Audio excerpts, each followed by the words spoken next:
Everyone, welcome to my YouTube channel. अगर आप तैयारी कर रहे हो पीजीटी एग्ज़ाम की, किसी की भी चाहे यूपी पीजीटी की या फिर किसी भी स्टेट पीजीटी एग्ज़ाम्स की, तो ये वीडियो आपके लिए काफ़ी हेल्पफुल होने वाली है।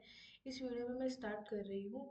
पीजीटी एग्ज़ाम्स में हमारे पास जो ग्रेजुएशन में टॉपिक है रियल नंबर में, तो वहाँ पर एक टॉपिक निकल कर आता है हमारे पास सीक्वेंस ऑफ रियल नंबर। तो वो हम स्टार्ट कर रहे हैं। आज की वीडियो में हम उससे रिलेटेड कन्वर्जेंट सीक्वेंस और भी बाकी जितने भी तरीके के उनको कवर करेंगे और आने वाली वीडियोस में इस टॉपिक को कवर करेंगे। तो अगर आपको मेरी वीडियो हेल्पफुल लगे तो प्लीज़ वीडियो में एंड तक बने रहिएगा। तो स्टार्ट करते हैं। फर्स्ट हमारे पास आता है कि डेफिनेशन की हम किसे कहेंगे कि हमारे पास सीक्वेंस है। तो बेसिकली हमारे पास डेफिनेशन आती है कि अ सीक्वेंस जो हमारे पास होती है वो हमारे पास फंक्शन होती है जिसकी डोमेन हमारे पास नेचुरल नंबर होती है, रेंज कुछ भी हो सकती है। तो इसने हमें क्या कहा कि हमारे पास जो सीक्वेंस होती है बेसिकली वो हमारे पास नेचुरल नंबर से एक्स में कोई भी एक फंक्शन होगा। इसकी बस हमें ध्यान रखना है कि अगर हमें कोई भी सीक्वेंस डिफाइन करके उसने हमें दी है कि ये भाई ये सीक्वेंस है, तो मुझे ध्यान रखना होगा कि जो उसका डोमेन होगा, सीक्वेंस का जो हमेशा डोमेन होता है वो हमारे पास ऑलवेज क्या रहेगा, आपके पास एक नेचुरल नंबर रहेगा। अब जो ये एक्स फंक्शन है ये हमारे पास कुछ भी हो सकता है। अब जब आप बोलते हो सीक्वेंस ऑफ रियल नंबर, जब आपने यहाँ पे देखा कि सीक्वेंस ऑफ रियल नंबर की, तो इसका मतलब हमारे पास ये निकल कर आता है कि जो हमारे जैसे हमारे पास अभी मैंने आपके साथ डिस्कस किया कि बेसिकली सीक्वेंस मेरे पास क्या बन रही है, सीक्वेंस मेरे पास एक फंक्शन बन रही है। सीक्वेंस मेरे पास एक फंक्शन बन रही है। यहाँ पर मैंने अभी आपके साथ डिस्कस किया basically sequence is a function from natural number two x, ये बना। लेकिन अब हम पढ़ रहे हैं कि सीक्वेंस हमारे पास रियल नंबर की है। तो उस केस में क्योंकि सीक्वेंस मेरी किसकी है, रियल नंबर की, तो जो ये एक्स होगा कोडोमेन होगी, उस केस में मेरे पास क्या बन जाएगा, रियल नंबर। तो सीक्वेंस ऑफ रियल नंबर हमारे पास क्या होगी, सीक्वेंस ऑफ रियल नंबर का मतलब होगा कि कोई भी हमारे पास एक फंक्शन होगा जो नेचुरल नंबर से आर पे डिफाइन करके दे रखा होगा, तो उस केस में मेरे पास क्या बन जाएगी, सीक्वेंस ऑफ रियल नंबर बन जाएगी। एक्स यहाँ पर कुछ भी हो सकता है, सीक्वेंस हम किसी की भी बना सकते हैं। हम सीक्वेंस ऑफ रेशनल बना सकते हैं। अगर हम सीक्वेंस ऑफ रेशनल बनाएंगे तो उस केस में अगर आप रेशनल की सीक्वेंस बनाओगे ना, तो उस केस में आपको क्या देखने को मिलेगा, एक्स आपके पास वर्क करेगा ये। अगर कोडोमेन आपके पास रैशनल नंबर बन जाएगी। अगर आप सीक्वेंस ऑफ इरेशनल की बनाओगे तो उस केस में आपके पास जो कोडोमेन होगी वो इरेशनल बन जाएगी, इस तरीके से। लेकिन हम यहाँ पर बात कर रहे हैं, हमारे पास जो सिलेबस में गिवन करके दिया गया है वो में गिवन करके दिया गया है सीक्वेंस ऑफ रियल नंबर की। तो आपके पास जो फंक्शन बनेगा वो आपके पास कहाँ से कहाँ बनेगा, वो फंक्शन आपके पास बनेगा नेचुरल नंबर से आर पे। उस केस में आपके पास डोमेन नेचुरल नंबर ही रहती है। सीक्वेंस की हमेशा डोमेन आपके पास क्या रहेगी, ये हमें बात ध्यान रखनी है कि सीक्वेंस की हमेशा हमारे पास डोमेन क्या रहेगी, इस उस डोमेन हमारे पास ऑलवेज क्या रहेगी, नेचुरल नंबर रहेगी। रेंज हमारे पास कोई भी सेट हो जाएगी जब आप किसी की भी बात कर रहे हो।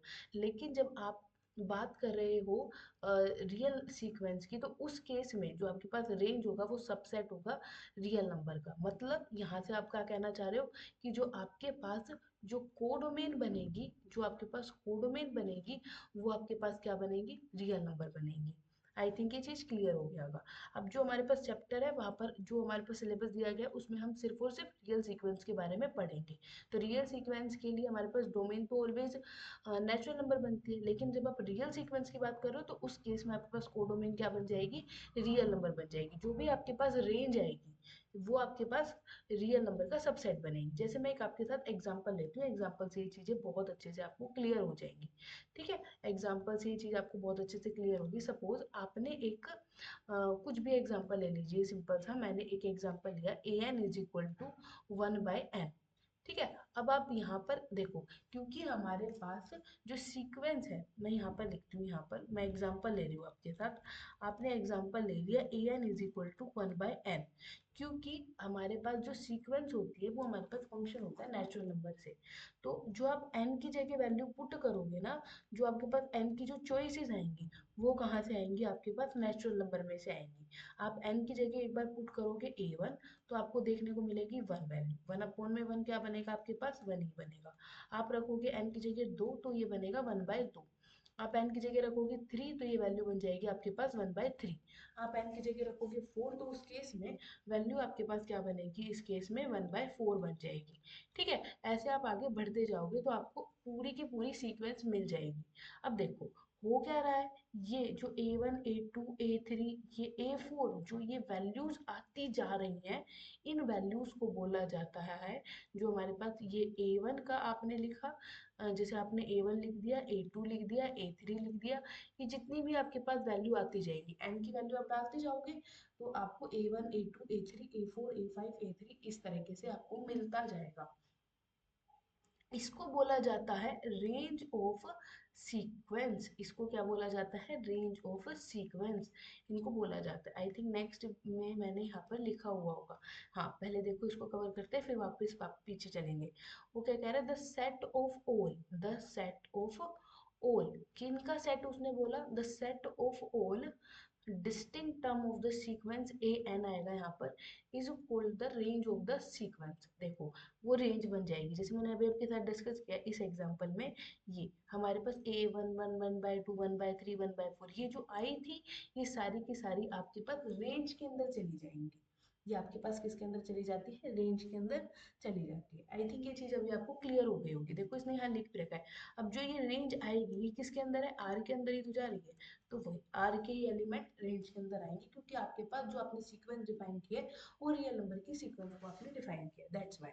ठीक है, अब देखो यहाँ पर इसलिए हम रियल सीक्वेंस बोल रहे हैं, डेफिनेशन आपको क्लियर होगी। एग्जाम्पल अभी हम आगे करेंगे, उससे पहले कुछ चीजों को हम समझ लेते हैं अच्छे से। ठीक है, उनको समझना जरूरी है। उसने क्या कहा यहाँ पर आगे, उस बात को समझते हैं।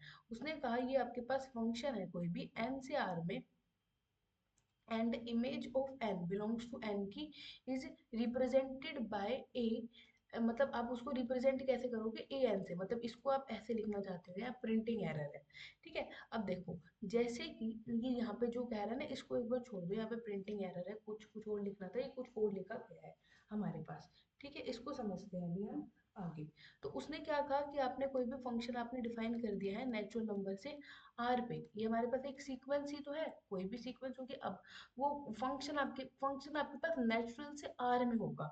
अब वो फंक्शन कुछ भी हो सकता है, वो एफ एन आपको कुछ भी डिफाइन करके दे सकता है।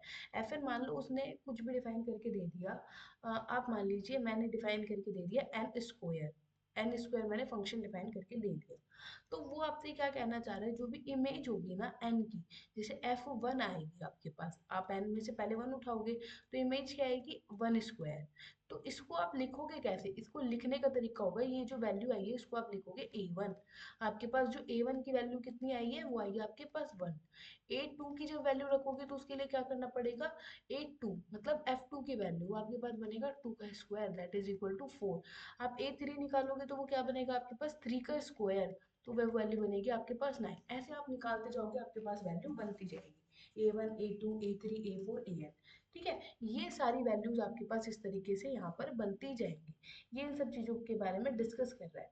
और अगर मुझे सीक्वेंस बनानी है ए एन, तो जो पूरी की पूरी सीक्वेंस बनेगी वो बेसिकली इस तरीके से लिखोगे, जो भी इमेजेस आई है ना, ये सारी की सारी जो भी हमारे पास रेंज आ रही है, इनको आप इस तरीके से लिस्ट कर दोगे। ये आपके पास क्या बन जाएगी, एक सीक्वेंस आपके पास यहाँ पर तैयार हो जाएगी। इसके अंदर एलिमेंट क्या देखने को मिलेंगे आपको, वन, फोर, थ्री का स्क्वायर नाइन, फोर का स्क्वायर सिक्सटीन, फाइव का स्क्वायर ट्वेंटी फाइव, ये आपके पास यहाँ पर आपको एलिमेंट देखने को मिल जाएंगे। ठीक है, ये आपके पास रिप्रेजेंटेशन की बात हुई कि हम इस सीक्वेंस को रिप्रेजेंट कैसे करेंगे। नाउ हम आगे बढ़ते हैं, method to describe a sequence, क्या क्या मेथड होते हैं। देखो विल लिस्ट, अब हम क्या कर सकते हैं, हम कुछ, जैसे अभी मैंने एक साथ एग्जांपल लिखा कि हम कुछ एलिमेंट को तो इस तरीके से लिख दें, और इज अ सीक्वेंस एन की स्क्वायर, ये हमारे पास देखो हमें सीक्वेंस को लिखने के दो तरीके हुए। देखो जो पहला, जो ये दोनों चीजें जो बात लिख रही थी उनको मैं बात कर रही हूँ। सीक्वेंस को लिखने के हमारे पास दो तरीके हुए, कोई भी सीक्वेंस को मैं या तो इस तरीके से लिख सकती हूँ, जैसे भी मैंने आपके पास सीक्वेंस बनाई थी उसमें मुझे यही तो दिख रहा था, one four sixteen twenty five, one four nine और आएगा यहाँ पर, यहाँ पर आएगा पहले नाइन। ठीक है, मैं नाइन को हम भूल गई थी, one four nine sixteen twenty five up to so on, इस तरीके से आप आगे बढ़ते ही चले जाओगे। ये हमारे पास है।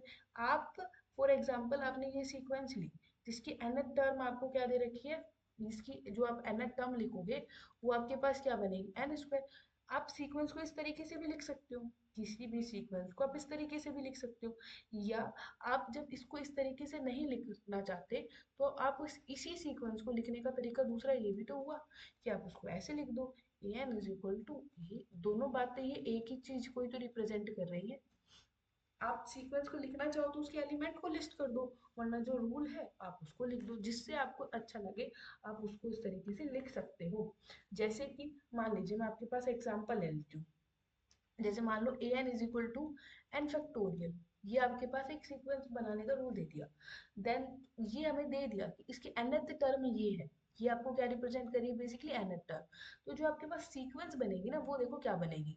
वन का फैक्टोरियल क्या होगा वन, टू का फैक्टोरियल क्या होगा टू, थ्री का फैक्टोरियल क्या होगा सिक्स, फोर का फैक्टोरियल क्या होगा 24।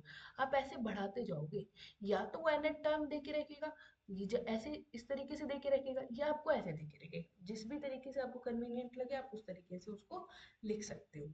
नाउ अब हम आगे बढ़ते हैं, range of the sequence important है। रेंज ऑफ द सीक्वेंस क्या होता है मैंने अभी आपके साथ पढ़ लिया। देखो अभी जैसे मैं कोई एक एग्जांपल लेती हूँ ताकि ये चीज और अच्छे समझ में आए। अगर आप सीक्वेंस लेते हो, सपोज आपने ऐसी सीक्वेंस ले ली ए एन इज इक्वल टू, आपने ले लिया एन ले लिया, ये ले लिया, तो आपके पास ये सीक्वेंस क्या बनेगी basically, one two three four, ये आपके पास एलिमेंट आएंगे। तो ये आपके पास क्या बन गए, ये सारे एलिमेंट, ये सारे एलिमेंट जो आपने एन की जगह वैल्यू डाली थी उनकी वैल्यूज आ गई, a one a two a three a four a five a six a seven a eight, ऐसे आपके पास यहाँ पर ये बेसिकली एलिमेंट आ रहे हैं। ठीक है, तो अगर ये एलिमेंट रिपीट नहीं कर रहे बार बार, तो ये पूरी की पूरी सीक्वेंस आपके पास क्या बन जाएगी, रेंज बन जाएगी। और ये पूरी की पूरी सीक्वेंस आपके पास क्या बन जाएगी, जो भी आपके पास ये वैल्यूज आई है ये किसके अंदर चली जाएंगी, रेंज के अंदर चली जाएंगी। पूरी की पूरी सीक्वेंस अपने आप में ये एक रेंज बन जाएगी। लेकिन अगर मान लो आपने कोई ऐसा एग्जाम्पल ले लिया, जैसे यहाँ पे लिखा हुआ है -1 की पावर में है ये n, क्या लिखा हुआ है -1 की पावर में n, ये आपको ए एन दे रखी है। अब आप क्या करोगे, एन की जगह वन रखोगे तो आपको एलिमेंट क्या मिलेगा -1। आपने एन की जगह दो रखा तो आपको एलिमेंट क्या मिलेगा -1 की पावर दो, एन की जगह -1 की पावर तीन, ऐसे आप बढ़ते जाओगे। जब आप इसे सिंप्लीफाई करोगे तो -1 आएगा, एक बार +1 आएगा, फिर -1 आएगा, फिर +1 आएगा। अब ये आपके पास ये एक आपके पास जो भी आपके पास इमेजेस आ रही है, एक बनता तो सेट ही है ना। अब सेट के अंदर हमने पढ़ रखा है या तो इनफाइनाइट एलिमेंट होते हैं या फाइनाइट एलिमेंट होते हैं, वो अलग बात है। लेकिन हमें ये पता है कि सेट के अंदर रिपीटेशन अलाउड नहीं होती। अगर एक एलिमेंट को आप 1000 बार भी लिख दो वो काउंट एक बार ही होता है सेट में। हमें ये पता है सेट में रिपीटेशन अलाउड नहीं होती। तो इसीलिए अगर रिपीटेशन हो रही है तो इसका जो रेंज सेट बनेगा उसमें तो सिर्फ हम दो ही एलिमेंट कहेंगे, चाहे ये दो एलिमेंट रिपीट हमारे पास अनगिनत बार हो रहे हो। ठीक है, तो इसीलिए इसका जो हमारे पास रेंज सेट बनेगा वो यहाँ पर भी लिख रखा है, वन से -1 ही बनेगा, वन से -1 नहीं, सिर्फ वन और -1 ही बनेगा। ठीक है, तो उसने क्या लिख रखा है, the set of all distinct point of a n is called the range of the sequence. तो मैंने आपके साथ यही डिस्क किया, डिस्टिंक्ट पॉइंट आने चाहिए, क्योंकि रिपीटेशन होगी तो सेट की डेफिनेशन कहती है कि सेट में रिपीटेशन अलाउड नहीं होती, उनको आप एक बार ही काउंट करोगे। तो रेंज उसमें एक बार ही काउंट, भले ही वन -1 अनगिनत बार रहा है, वो अलग अलग एन के लिए वो वैल्यू बन रहा है, उससे मतलब नहीं है। लेकिन रेंज में कितने एलिमेंट काउंट हो गए, दो, वन और -1। अब वो आ कितनी बार रहे वो अलग बात है, लेकिन वो काउंट दो बार, दो ही होंगे। ठीक है, सिंबॉलिकली द सेट, ये हमें सिंबॉलिकली रिप्रेजेंट कर रहा है, ये मैंने आपके साथ डिस्कस कर दिया। अब देखो यही चीज जो मैंने आपके साथ अभी यहाँ डिस्कस करी, a sequence an always had infinite number of term, but the range set of a sequence may have a finite number of element। ये क्वेश्चन आपसे पूछा जा सकता है, बन भी सकता है। देखो उसने हमसे क्या कहा उसको बहुत अच्छे से ब्रीफ में समझते हैं कि वो क्या कहना चाहता है। देखो उसने हमें क्या कहा, एक सीक्वेंस है। देखो जैसे मैंने एक ही सीक्वेंस आपके साथ ले ली, जो भी हम एग्जांपल लेके चल रहे थे -1 की पावर n। अब जो ये सीक्वेंस है इसके अंदर एलिमेंट क्या होंगे भाई, इसके अंदर एलिमेंट होंगे a1 a2 a3 a4, ये सारे के सारे एलिमेंट इस सीक्वेंस के अंदर होंगे। अब देखो अब मैं a1 की वैल्यू निकालती हूँ, a1 की वैल्यू क्या होगी, -1 ही होगी। a2 की वैल्यू क्या होगी, -1 का स्क्वायर 1।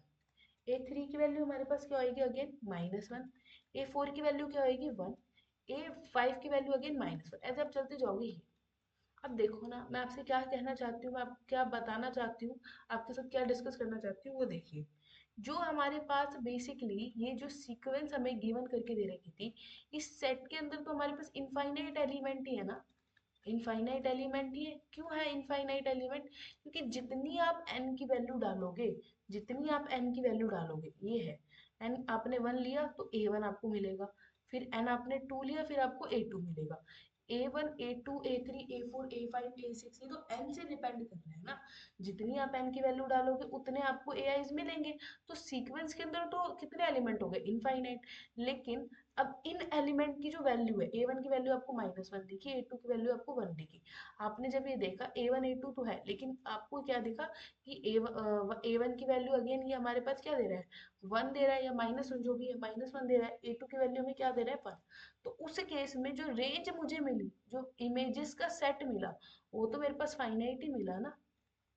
तो ये यही कहना चाहता है कि सीक्वेंस ए एन की वो उसमें हमेशा इनफाइनाइट नंबर ऑफ टर्म्स होते हैं, but the range of the set may have finite number of term, may have. जैसे अगर आप ये एग्जांपल लोगे तो फाइनाइट नंबर ऑफ टर्म आपके पास रेंज में आ गई हैं। दूसरा, अगर आप ए एन को लेते एन, तो उस केस में आपको जो रेंज में एलिमेंट मिलते वो ये मिलते, 1 2 3 4 5 6, ये पूरा का पूरा आपके पास क्या बनता, रेंज सेट बन जाता। और रेंज सेट में आपके पास कितने एलिमेंट हो जाते, इनफाइनाइट नंबर ऑफ एलिमेंट हो जाते हैं। तो रेंज में आपको फाइनाइट एलिमेंट भी देखने को मिल सकते हैं, रेंज में आपको इनफाइनाइट एलिमेंट भी देखने को मिल सकते हैं। ये डिपेंड करता है कि वो सीक्वेंस क्या दी गई है, ठीक है। लेकिन ऐसा कभी भी नहीं होगा कि रेंज आपको कभी एम्प्टी देखने को मिल जाए। नेक्स्ट हमारे पास आता है, दो हमारे पास सीक्वेंस है तभी इक्वल होंगी जब वो हर एलिमेंट के लिए इक्वल हो, मतलब A1 B1 के इक्वल हो, A2 B2 के इक्वल हो। अगर हमें सीक्वेंस को रिप्रेजेंट करने के लिए साइन का यूज किया जाता है, और जो इसकी रेंज होती है उसको रिप्रेजेंट करने के लिए इसका यूज किया जाता है, मैंने आपके साथ डिस्कस कर लिया है। नाउ अब हम आगे बढ़ते हैं थोड़ा सा कि हमारे पास कांस्टेंट सीक्वेंस क्या होती है। देखो, अगर आपको सीक्वेंस कुछ ऐसी देखने को मिले, कांस्टेंट मतलब जो एक जैसी हो, अगर आपको ऐसा देखने को मिले कि एन की, जैसे एन आपके पास कोई भी सीक्वेंस मिलेगी तो वो कैसी देखने को मिलेगी आपके पास, जो भी ये सीक्वेंस होगी उसके अंदर ये हमारे पास कैसी बनेगी, A1 A2 A3, ये आपके पास एलिमेंट मिलेंगे, एन और आगे तक चलती जाएगी। अगर आपको ऐसा देखने को मिले कि for all n belongs to natural number के लिए ए आई ए एन की जो वैल्यू है वो एक सी है, मतलब कोई भी सी कोई भी नंबर हो सकता है, then this sequence is called constant sequence. मतलब सभी ए आईज के लिए अगर एक पर्टिकुलर वैल्यू हो जाए तो आपके पास सीक्वेंस बनेगी, कैसी, कांस्टेंट सीक्वेंस। मान लीजिए सी आपके पास 1 है, मतलब मैंने क्या कहा कि अब आप क्या करोगे, यहाँ पर कुछ भी वैल्यू डालोगे, अगर आपने कुछ भी वैल्यू डाली है, A1 A2 A3 AI सबकी वैल्यू 1 हो जाएगी, तो आप क्या लिखोगे, 1, यहाँ पर भी 1, सभी की वैल्यू आपको क्या देखने को मिलेगी, 1। तो ये आपके पास बन गया। इस केस में अब देखो, अगर ए की वैल्यू बार बार सीक्वेंस में रिपीट हो रही है तो उसके रेंज सेट में एलिमेंट कितने आएंगे, फाइनाइट। तो वो आपके पास सिर्फ एक ही एलिमेंट देगा, क्योंकि सेट में रिपीटेशन हो रही है तो वो एक ही कंसिडर होएगा, ठीक है। तो कांस्टेंट सीक्वेंस क्या होगी, जिसमें सभी ए की वैल्यू एक जैसी होगी, सेम। और उस केस में यहाँ से हमारे को एक इम्पोर्टेंट रिजल्ट मिल रहा है कि अगर आपके पास कांस्टेंट सीक्वेंस होगी तो उस केस में जो आपके पास रेंज होगी वो आपके पास क्या होगी, रेंज में कितने एलिमेंट होंगे, रेंज में सिर्फ और सिर्फ आपके पास एक ही एलिमेंट होगा। रेंज में आपके पास कितना एलिमेंट होगा, एक ही एलिमेंट होगा, ठीक है। जो भाग एक ही होगा, जो आ ही रहा होगा, जो वो होगा सी, वही एक एलिमेंट आपके पास हो जाएगा। नेक्स्ट हम बढ़ते हैं हमारे पास अदर सीक्वेंस के बारे में। तो फर्स्ट हमारे पास आती है बाउंडेड अबव सीक्वेंस। किसी भी सीक्वेंस को हम बाउंडेड अबव कब कहेंगे, बाउंडेड बिलो कब कहेंगे, अब हम ये डिस्कस करेंगे। मान लीजिए कोई भी आपके पास एक, देखो बाउंडेड अबव, इसके नाम से ही आप इसको पहचानो, ये बाउंडेड है, बाउंडेड है। और कहाँ से, अबव, मतलब अबव का मतलब अपर वैल्यू है मेरे पास, इसकी लोअर वैल्यू मुझे कुछ नहीं पता। तो देखो उसने क्या कह रखा है कि कोई भी एक सीक्वेंस है उसे बाउंडेड अबव कहोगे अगर आपके पास एक नंबर मिलता है। मान लीजिए कोई भी एक सीक्वेंस आपके पास दे रखी है ए है, आप कहोगे कि ये सीक्वेंस आपके पास बाउंडेड अबव होगी कब, जब आपके पास एक नंबर मिलेगा कोई भी के, कि इस सीक्वेंस के जितने भी टर्म होंगी वो उस के से छोटे हो जाएंगी। और ऐसा सभी के लिए, सभी एन के लिए होगा जो आपने नेचुरल नंबर में से उठाए हैं। अगर सभी एन के लिए ऐसा हो रहा है कि आपने कोई भी एन उठाया, उस सभी एन के लिए प्रॉपर्टी होल्ड हो रही है कि ए एन आपके पास के से छोटा है, तो उस केस में जो आपके पास सीक्वेंस होगी वो आपके पास क्या कहलाएगी, बाउंडेड अबव सीक्वेंस कहलाएगी। क्या आप मुझे इसके लिए कोई एग्जांपल बता सकते हो, देखो मैं आपको इसके लिए एक एग्जांपल लेके चलती हूँ। जैसे मान लीजिए कि आपने एक सीक्वेंस ली है -n, मैंने ये किस सीक्वेंस से ली थी। अब आप इसके एलिमेंट लिस्टिंग करना स्टार्ट करो। जब आप n को 1 रखोगे, तो वैल्यू आपके पास कितनी आएगी, -1। जब n को 2 रखोगे तो वैल्यू आपके पास आएगी -2। n को जब आप 3 रखोगे तो वैल्यू आएगी आपके पास -3। जब आप n को क्या रखोगे, 4 रखोगे, यहाँ पर -3 आएगी। जब आप n को -4 रखोगे तो ये आपके पास इधर आ गया, बढ़ते चले जाओगे। अब यहाँ पर समझो क्या समझना है। ये जो -1 है, ये -1 हमारे पास -2 से बड़ा होता है, और जो -2 होता है वो -3 से बड़ा होता है। -3 हमारे पास -4 से बड़ा होता है। ये वैल्यू हमें क्या देखने को मिल रही है, ये वैल्यू हमारे पास इधर की तरफ क्या होती जा रही है, छोटी होती जा रही है। ये वैल्यू हमारे पास क्या होती जा रही है, छोटी होती जा रही है। मतलब ये वैल्यू हमारे पास बेसिकली डिक्रीज ही होती जा रही है। ये वैल्यू हमारे पास डिक्रीज होती जा रही है। इस सीक्वेंस की जो सबसे बड़ी वैल्यू क्या है, वो हमारे पास क्या है, -1। ये हमारे पास क्या है, ग्रेटेस्ट वैल्यू है। ये हमारे पास क्या है, इस सीक्वेंस की ग्रेटेस्ट वैल्यू जो इसी के अंदर आ रही है।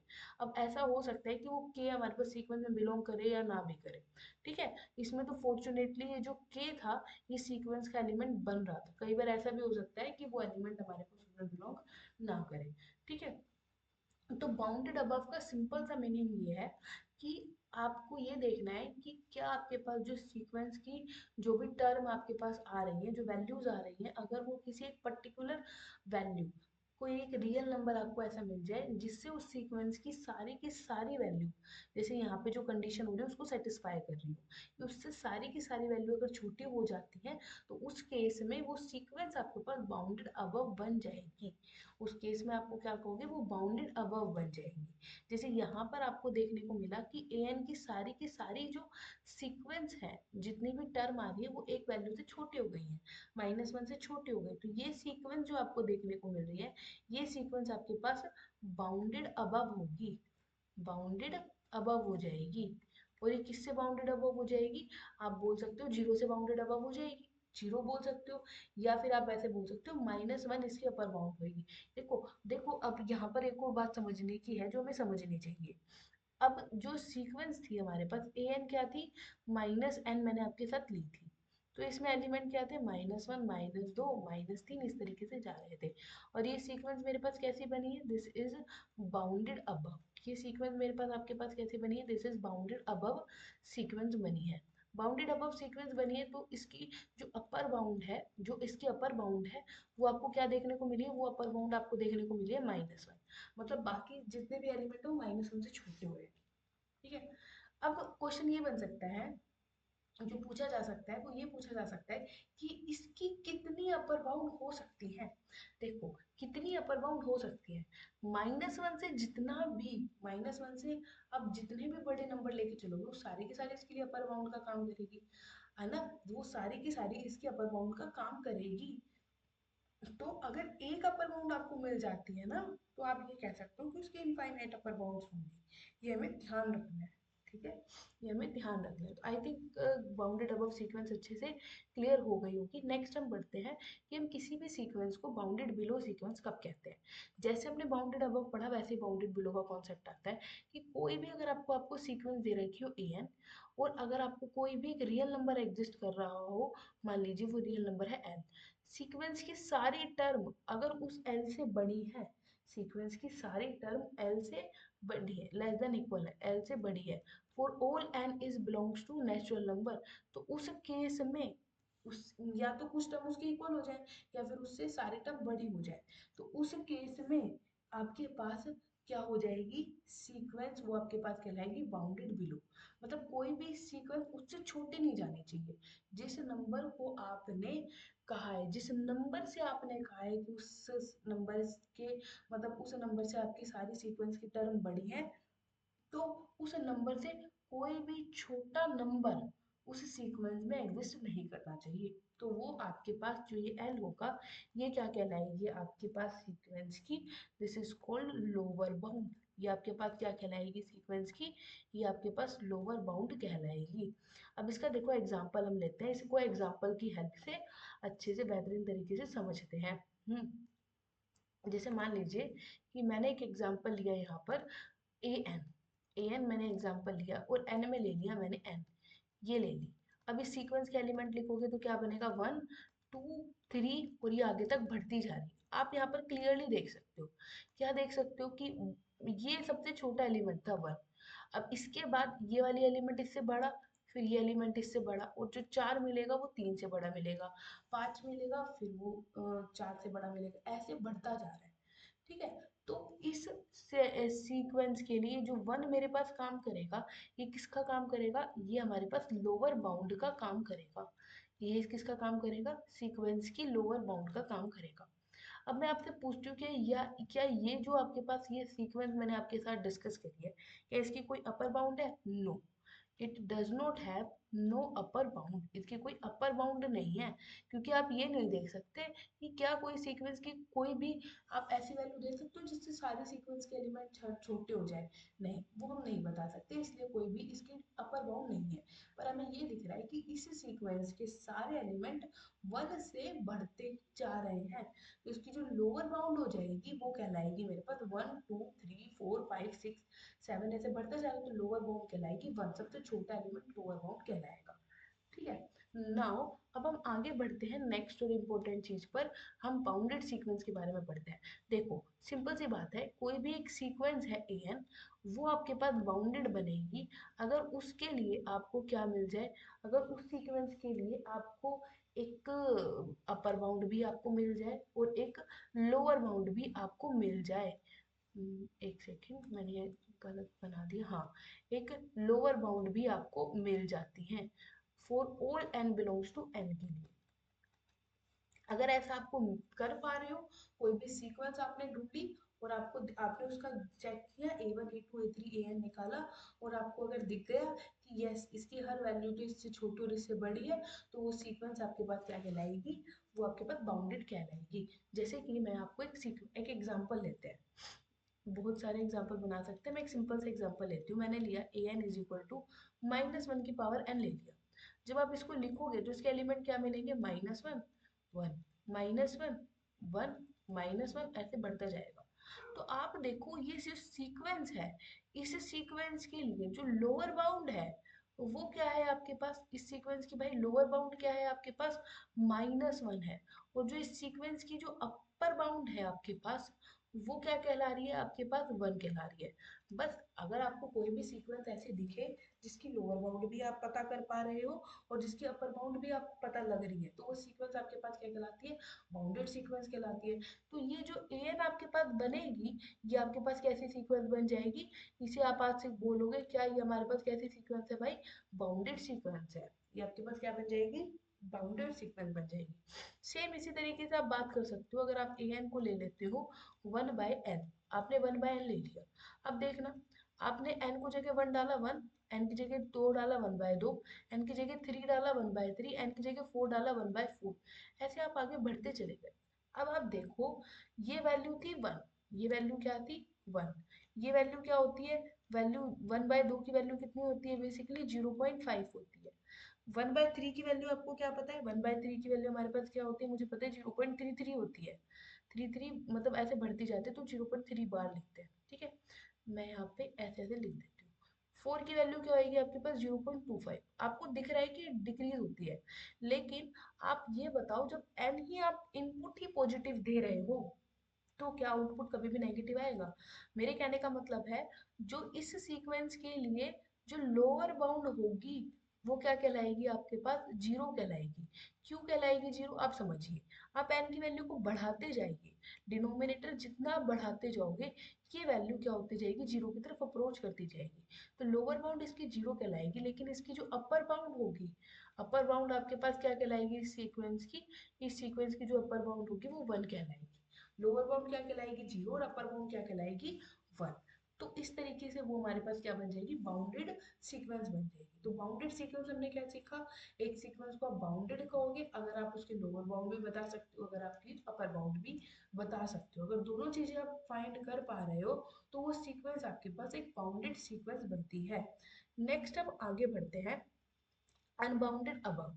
अनबाउंडेड अबव का मैंने अभी आपके साथ एग्जांपल किया था ना, an is equal to n, ये सीक्वेंस आपके पास अनबाउंडेड अबव थी। अनबाउंडेड अबव का मतलब जिसकी हमें अपर बाउंड के बारे में कोई नहीं पता, जिस अनबाउंडेड अबव की लार्ज है, मतलब जिस इसको सिंपल भाषा में ऐसे कह दो, जिसकी अपर बाउंड एग्जिस्ट नहीं करती, जिसकी अपर बाउंड नहीं एग्जिस्ट करती, does not have any upper bound, does not have any upper bound, does not have any upper bound, मैं ऐसे लिख देती हूँ, तो वो आपके पास क्या कहलाएगी, अनबाउंडेड अबव कहलाएगी। इन द सेम मैनर, जिस सीक्वेंस की कोई भी लोअर बाउंड एग्जिस्ट नहीं करती, does not have, does not have any lower bound, any lower bound, तो वो आपके पास कैसी सीक्वेंस कहलाएगी, वो आपके पास कहलाएगी unbounded below. Unbounded, unbounded sequence किसे कहोगे, या तो उसकी एक भी, एक आइदर, आइदर या, हाँ देखो यहाँ पे लिख रखा है, आइदर वो अनबाउंडेड अबव हो या फिर अनबाउंडेड बिलो हो, या फिर दोनों ही ना हो, या तो अनबाउंडेड बिलो हो तो भी अनबाउंडेड कहलाएगी, या अनबाउंडेड अबव हो तो भी वो अनबाउंडेड कहलाएगी, या अगर उसके अनबाउंडेड बिलो भी हो, अनबाउंडेड अबव भी हो, तो वो कहलाएगी। जैसे मैं एक एक एग्जांपल ले लेती हूँ। अनबाउंडेड अबव का तो आप ये एग्जांपल ले सकते हो, this is the perfect example of unbounded above. अगर अनबाउंडेड बिलो का आपको एग्जांपल लेना है तो आप माइनस एन ले लीजिए, ठीक है, ये आपके, और अनबाउंडेड जो दोनों तरफ से अनबाउंडेड ना हो तो कोई भी आप एक अपनी तरफ से सीक्वेंस बना लीजिए। मैंने यहाँ बना दिया -2, -1, 0, और ये 1, ये 2 और ये 3, जिसकी ना तो आपको लोअर बाउंड के बारे में कोई ज्ञान हो, जिसका आपको ना अपर बाउंड के बारे में कोई ज्ञान, आप कुछ भी सीक्वेंस बना सकते हो। बस आपको ध्यान में क्या रखना है, ना तो उसकी अपर बाउंड आपको पास एग्जिस्ट कर रही, ना उसके आपके पास लोअर बाउंड एग्जिस्ट कर रही, तो उस केस में वो सीक्वेंस आपके पास क्या कहलाएगी, वो सीक्वेंस आपके पास कहलाएगी अनबाउंडेड सीक्वेंस, ठीक है। नाउ अब हम थोड़ा आगे बढ़ते हैं, हमारे पास अगला कॉन्सेप्ट आता है कन्वर्जेंट सीक्वेंस, हमारे पास क्या होती है। अब इसको ध्यान से समझना है हमें कि कोई भी सीक्वेंस को हम कन्वर्जेंट कब कहते हैं। इस वीडियो में हम इतना ही रखते हैं, कन्वर्जेंट सीक्वेंस का टॉपिक हम अगली वीडियो में डिस्कस करेंगे। अगर मेरी वीडियो अच्छी लगी हो तो please like my channel, subscribe my channel, thank you.